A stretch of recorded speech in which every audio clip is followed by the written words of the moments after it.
नमस्कार, आप देख रहे हैं जम्मू क्रॉनिकल और मैं हूं रमन सैनी।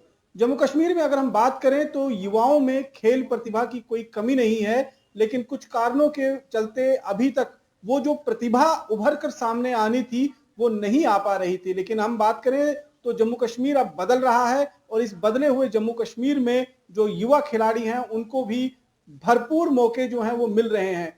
इस समय एक अच्छी और बड़ी खबर जो है वो क्रिकेट जगत से सामने आ रही है और आईपीएल में जो ऑक्शन होने हैं उनमें 11 जम्मू कश्मीर के खिलाड़ी जो हैं जिनको सेलेक्ट किया गया है और अब आगे उनका ऑक्शन होगा और इसी तरीके से अब नई प्रतिभा जो है वो उभर कर सामने आ रही है। खाली क्रिकेट में नहीं, बाकी खेलों में भी जो युवा खिलाड़ी हैं वो अपना सिक्का देश दुनिया में मनवाते हुए नजर आ रहे हैं। क्रिकेट में पहली बार इतनी बड़ी संख्या में किसी नेशनल इवेंट के अंदर जम्मू कश्मीर के खिलाड़ी जो हैं वो चुने गए हैं और आगे ऑक्शंस में कितने लोगों का सिलेक्शन होगा, अभी शॉर्टलिस्ट हुए हैं, आगे सिलेक्शंस का प्रोसेस जो है वो होगा। लेकिन निश्चित रूप में अगर मौजूदा स्थिति को देखा जाए तो जम्मू कश्मीर के अंदर जितने भी युवा खिलाड़ी हैं उनको जिस तरीके का माहौल अब जम्मू कश्मीर के अंदर मिल रहा है उसको देखते हुए उनका भविष्य जरूर उज्जवल जो है वो माना जा रहा है। और इसी सब पर बातचीत करने के लिए आज हमारे साथ जेकेसीए यानी कि जम्मू कश्मीर क्रिकेट एसोसिएशन के मेंबर ब्रिगेडियर अनिल गुप्ता जी हमारे साथ मौजूद हैं। अनिल गुप्ता जी, बहुत बहुत स्वागत है जम्मू क्रॉनिकल में आपका। धन्यवाद। ब्रिगेडियर साहब, मैं आपसे पहले ही जानना चाहूंगा कि आप काफी लंबे समय से क्रिकेट एसोसिएशन के साथ जुड़े हुए हैं और काफी नजर आपकी इस एसोसिएशन पर बनी रही है। अभी जिस तरीके से 11 लड़कों को शॉर्टलिस्ट किया गया है आईपीएल के लिए, कितनी बड़ी कामयाबी आप देखते हैं जम्मू कश्मीर में और जम्मू कश्मीर के युवाओं के लिए? ज्यादा अरसे तो नहीं, अभी 7 महीने ही हुए हैं हमें जेकेसीए के साथ, लेकिन कोशिश हमारी भरपूर है कि जेकेसीए को उस स्तर पर लाया जाए कि जम्मू कश्मीर के जो खिलाड़ी हैं, क्रिकेटर्स हैं, उनको इस बात की शिकायत ना हो कि उनको मौके नहीं दिए गए, उनको मौके फराहम नहीं किए गए या उनको संसाधन नहीं दिए गए या उनको इंफ्रास्ट्रक्चर नहीं दिया गया। यह शिकायत जम्मू कश्मीर के खिलाड़ियों को पास ना रहे, इसके लिए हमारी भरपूर कोशिश है। ब्रिगेडियर साहब, ये भी जानना चाहेंगे कि आज तो 11 खिलाड़ियों को जो है शॉर्टलिस्ट किया गया है। अब इनमें से कितने लोगों को आप मानते हैं जिनका मजबूत स्थिति है और उनको चुना जा सकता है? कितने लड़कों की चयन को लेकर आप पूरी तरह से आश्वस्त नजर आ रहे हैं? देखिए, सबसे बड़ी खुशी की बात तो यह है कि हमारे 20 खिलाड़ियों ने अप्लाई किया था आईपीएल के 2022 सीजन के लिए। और जैसा आपने न्यूज़पेपर्स में पढ़ा होगा या खबर सुनी होगी, पूरे देश में ऐसे 1200 खिलाड़ियों ने अप्लाई किया था। उन 1200 खिलाड़ियों की शॉर्टलिस्ट 590 की हुई और उन 590 में 20 में से 11 हमारे चुने गए। ये बहुत ही बड़ी उपलब्धि है हमारे लिए, बहुत ही खुशी की बात है और बहुत ही गर्व की बात है पूरे जम्मू कश्मीर के लिए कि जम्मू कश्मीर जैसे इलाके की क्रिकेट टीम्स को अब जो है या क्रिकेटर्स को नेशनल लेवल के ऊपर रिकग्निशन मिल रही है। और ये पहले भी हो सकता था, क्योंकि टैलेंट की कभी भी हमारे पास कमी नहीं रही, लेकिन टैलेंट को किस प्रकार प्रोजेक्ट किया जाए, टैलेंट को किस तरह से पेश किया जाए, उसमें कहीं ना कहीं खामी थी। और उसको मद्देनजर रखते हुए इस बार ही हमने फैसला किया था कि हम एक स्पेशल कमेटी बनाएंगे आईपीएल की। उस कमेटी के अंदर हमारे मेंबर क्रिकेट मिथुन मन्हास जी वो चेयरमैन थे और जो हमारे मेंस टीम के कोचेस थे 3, वो उसके मेंबर थे। और उनकी जिम्मेवारी दी गई कि वो आईपीएल टीम्स के साथ मेल मिलाप करें, हमारे जो 20 खिलाड़ियों ने नाम भरे हैं उनके बारे में उनको समझाएं, उनकी प्रतिभा के बारे में बताएं, उनकी काबिलियत के बारे में बताएं। कुछ खिलाड़ी ऐसे हैं जो कि बिल्कुल नए हैं, उनके अंदर पोटेंशियल क्या है, ये सारी चीज़ें हमारे जो टीम थी उन्होंने डिस्कस किया फ्रेंचाइज के साथ। और आपने देखा कि 11 हमारे खिलाड़ियों को जो है वो चुना गया है। और 2 खिलाड़ी हमारे ऑलरेडी पहले ही, ये भी पहली बार हुआ है कि 2 खिलाड़ी जो है पहले ही रिटेन कर लिए गए और वो भी बड़ी उम्दा 4 करोड़ रुपए पर प्लेयर की फीस के ऊपर। तो ये बहुत ही खुशी की बात है और मैं कहूँगा कि हमारी कोशिश रहेगी कि अब इन 11 में से ज़्यादा प्लेयर जो हैं वो खिलाड़ियों चुने जाए ताकि वो फ्रेंचाइज की टीम में आ सकें। ब्रिगेडियर साहब, आपने सही कहा कि जम्मू कश्मीर में प्रतिभा की कोई कमी नहीं है, लेकिन फिर अब से अगर हम आज की स्थिति को देखें और इससे पहले की स्थिति देखें तो एक बहुत बड़ा अंतर जो है वो नजर आता है। आपको ऐसी क्या वजह लगती हैं कि जो प्रतिभा यहाँ पर मौजूद था उसको उभार कर सामने लाने में क्या लगता है कि पिछली सरकारें कहीं ना कहीं नाकामयाब रही? देखिए, सरकार का काम नहीं है, ये एसोसिएशन का काम है।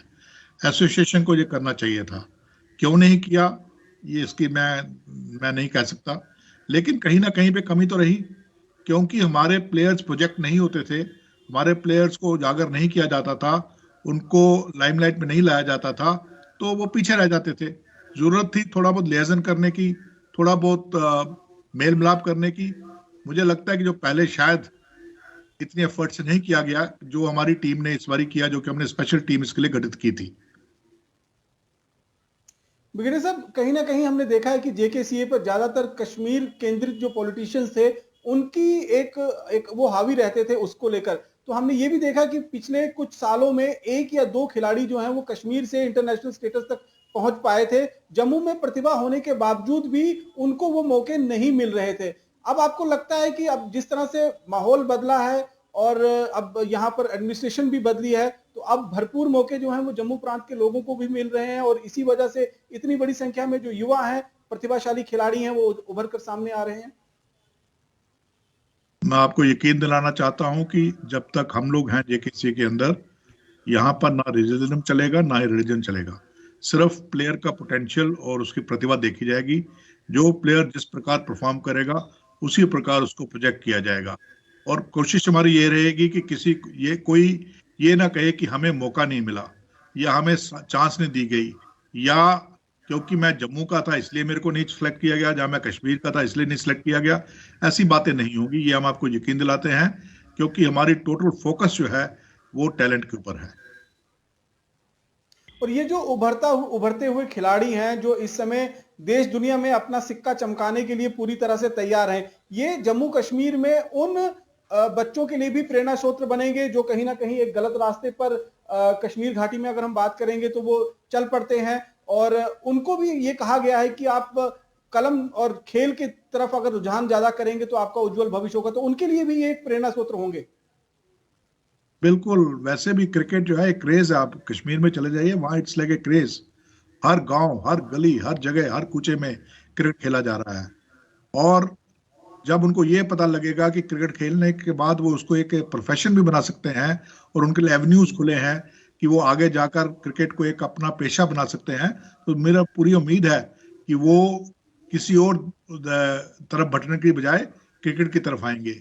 जैसा आप जानते हैं कि empty mind is the devils workshop. जब तक दिमाग खाली है वो खातून की तरफ बड़ा रहता है। तो दिमाग को कंट्रोल करने के लिए, माइंड को कंट्रोल करने के लिए क्रिकेट से बढ़िया चीज नहीं है, क्योंकि cricket is a mind game. तो इसलिए क्रिकेट का बढ़ावा ना सिर्फ जम्मू में बल्कि कश्मीर में, जहाँ जम्मू में दोनों जगह बराबर है। क्योंकि अगर कश्मीर के अंदर बंदूक का डर है तो यहाँ पे नशे का डर है, नौजवान किसी से भी भटक सकते हैं। तो इसलिए हमारी कोशिश है कि दूर दूर कोने कोने तक, दूर इलाकों तक हम क्रिकेट को पहुंचाएं, ताकि नौजवानों को एक मौका मिले, एक भरोसा मिले कि वो क्रिकेट को अपना पेशा बना सकते हैं। ब्रिगेडियर साहब, एक आखिरी में जानना चाहूंगा, क्योंकि जम्मू कश्मीर के अंदर जो सुविधाएं खिलाड़ियों के लिए उपलब्ध हैं, जो ट्रेनिंग के लिए ग्राउंड है, जो प्रैक्टिस के लिए ग्राउंड है, अगर हम बाकी प्रदेशों से तुलना करेंगे तो वो बहुत अंतर स्पष्ट नजर आता है। तो अब बेहतर सुविधा और बेहतर प्रैक्टिस के लिए मैदान जो है वो खिलाड़ियों को मिल सके, इसके लिए जम्मू कश्मीर क्रिकेट बोर्ड आखिरकार भविष्य में क्या कुछ ऐसी योजनाएं तैयार कर रहा है जिससे निखरते हुए खिलाड़ी जो है और उभर कर सामने आए? ये बहुत सही बात कही आपने।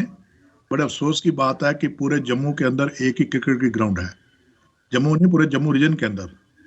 कश्मीर में हालांकि जम्मू कश्मीर वहां पे शेर कश्मीर स्टेडियम है और एक दो और अच्छी ग्राउंड्स हैं, लेकिन जम्मू में नहीं है।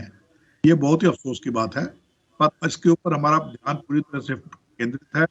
हम कोशिश कर रहे हैं कि जम्मू के अंदर, खासकर जम्मू शहर के आसपास 3-4 ग्राउंड तैयार किए जाए, और डिस्ट्रिक्ट्स के अंदर भी, सब डिस्ट्रिक्ट में ना जाके हम जोन वाइज जाएंगे और डिस्ट्रिक्ट को ग्रुप करके कोशिश होगी कि हमारे जम्मू की पेरिफेरी के जो डिस्ट्रिक्ट्स हैं वहां पर और नॉर्थ कश्मीर, सेंट्रल कश्मीर और साउथ कश्मीर में कम से कम एक एक अच्छा ग्राउंड हम तैयार कर सके जहां पर कि मैचेस भी करवाए जा सके।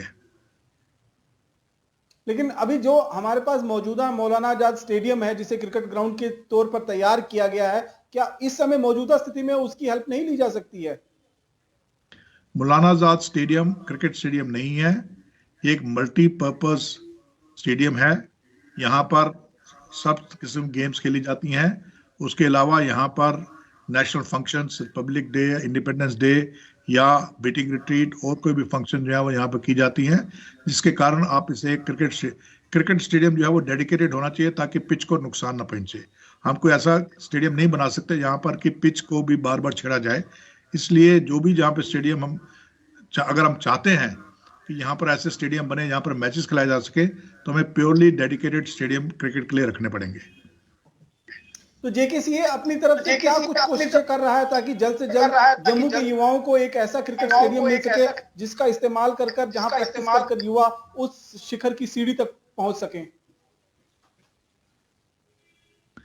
मैं आपका सवाल पूरी तरह से सुन नहीं सका, लेकिन अगर का सवाल हम क्या कर रहे हैं तो इसके बारे में यह है कि हम एक तो इंफ्रास्ट्रक्चर की, जैसे मैंने बताया कि ग्राउंड्स, उसके साथ साथ इक्विपमेंट, लेटेस्ट ट्रेनिंग इक्विपमेंट, और हम एक क्रिकेट सीजन यहाँ पर स्टार्ट करेंगे। क्योंकि पहले यहाँ पर एक सीजन चलता था अगस्त से लेके फरवरी मार्च तक, जो कि नेशनल सीजन के साथ होता था।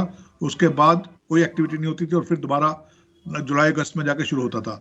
अभी ये जो इंटरवीनिंग पीरियड है मार्च और अगस्त के बीच में, इसको भी हम डोमेस्टिक सीजन के तौर के ऊपर इस्तेमाल करेंगे और यहाँ पर domestic tournaments, league matches, coaching camps, physical fitness camps, yoga camps, क्या बोलते हैं, माइंड बिल्डिंग कैंप्स, ये सारे कैंप्स हम चलाएंगे ताकि जो हमारे खिलाड़ी हैं वो पूरा साल क्रिकेट में एंगेज रहें और उनके टैलेंट को और भी आगे परखा जा सके।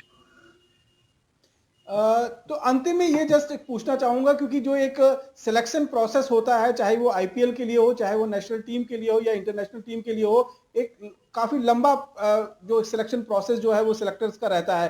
तो जम्मू कश्मीर के जो 11 खिलाड़ी इस समय सिलेक्शन के लिए शॉर्टलिस्ट हुए हैं, उन लोगों को भी उस सिलेक्शन प्रोसेस से थोड़ा बहुत गुजरे होंगे और थोड़ा बहुत आगे अभी जो है उनकी प्रोसेस जो है वो चल रहा होगा। तो किस तरह का प्रोसेस ये रहता है, और क्या अगर जो सिलेक्टर्स हैं आईपीएल के, उनकी नजर इन पर पड़ी है तो इसका मतलब ये है कि इन लोगों का खेल निश्चित रूप में उन लोगों को पसंद आया होगा?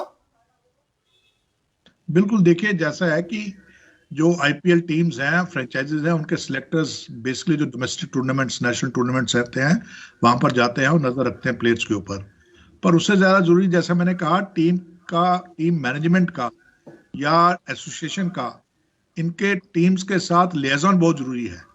क्योंकि कई प्लेयर होते हैं कि जो नजर में नहीं आते पर लेकिन उनमें टैलेंट बहुत होती है। क्योंकि टूर्नामेंट में आप एक मैच खेलते हैं, 2 मैच खेलते हैं, 3 मैच खेलते हैं, लेकिन टैलेंट बहुत है उनमें, पोटेंशियल बहुत ज्यादा है। तो ऐसे प्लेयर्स को भी प्रोजेक्ट करना ये एसोसिएशन की जिम्मेवारी बनती है। और इसलिए आप देखेंगे कि हमारे 11 प्लेयर क्यों सिलेक्ट हुए हैं। हमारे जो पूरे 11 प्लेयर आप देखेंगे तो इन्होंने कोई इतना ज्यादा आउट परफॉर्म नहीं किया डोमेस्टिक सीजन में, लेकिन ये सारे वो प्लेयर हैं जिनके अंदर बहुत ज्यादा पोटेंशियल है, इनकी काबिलियत बहुत ज्यादा है, और यही काबिलियत इनकी जो है समझाई गई है टीमों को। और इसीलिए इनको सिलेक्टर्स के ऊपर जब उनको बताया गया, उनके साथ डिस्कस किया गया, उन्होंने इनके वीडियोस देखे और फिर उनको लगा कि हाँ, इनके अंदर टैलेंट है, तो इसीलिए ये यहाँ इस मुकाम तक पहुंचे हैं। इसके आगे इनके ऊपर डिपेंड करता है किस प्रकार की परफॉर्मेंस करते हैं। अगर परफॉर्म करेंगे तो अगली बारी भी सिलेक्ट होंगे, और अगर अच्छा परफॉर्म करेंगे तो और जे.एंड.के के लड़के सिलेक्ट होंगे, क्योंकि जे.एंड.के एक ब्रांड नेम बनता जाएगा आईपीएल के अंदर। ब्रिगेडियर साहब, बहुत बहुत शुक्रिया हमारे साथ जुड़ने के लिए और इस पूरी चर्चा में हमारा साथ देने के लिए। तो हम फिर सभी वो उन खिलाड़ियों को कहीं ना कहीं अपनी तरफ से जो है वो उनको, उनके शुभचिंतक हैं और ये चाहेंगे कि वो जो 11 खिलाड़ियां इस समय सिलेक्शन प्रोसेस से गुजर रहे हैं, जिनको शॉर्टलिस्ट किया गया है, वैसे तो हम चाहेंगे कि सभी के सभी 11 खिलाड़ी जो हैं वो सिलेक्ट हो जाएं, लेकिन जो बेहतर खेलेगा वो बेहतर पायदान पर जो है वो चुना जाएगा। और निश्चित रूप में ये एक बहुत अच्छी शुरुआत है जम्मू कश्मीर के लिए कि एक साल के अंदर आईपीएल के लिए अगर 11 खिलाड़ी जम्मू कश्मीर से जा रहे हैं, जिसमें कश्मीर के भी खिलाड़ी हैं और जम्मू प्रोविंस के भी खिलाड़ी हैं, सबसे बड़ी बात यही है।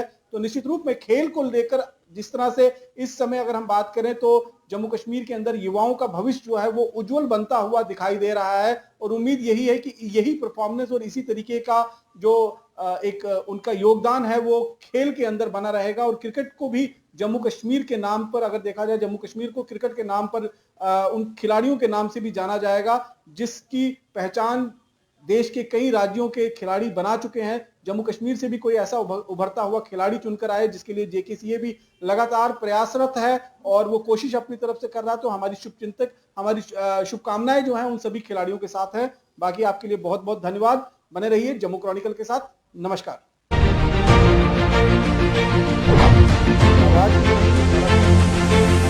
आप देख रहे हैं जम्मू क्रॉनिकल। अंदाजे से तुक्के से